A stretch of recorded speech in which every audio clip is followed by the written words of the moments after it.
Barker nga natulog sa kilid sa dalan sa Cagayan de Oro City na palgang patay. Apan ang otoridad nagtuo nga gipatay ang biktima.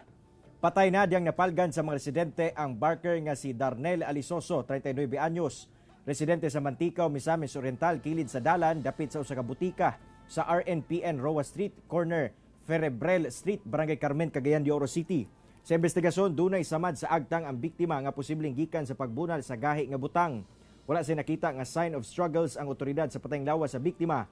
Busa posibleng natulog kini diyang nahitabo ang krimen. Padayon ang investigasyon sa otoridad labi na sa mga posibleng nakabangi sa biktima. Yes, sa iyang forehead po, labi na dito sa right side, babo sa iyang right side na yung mga idol niya.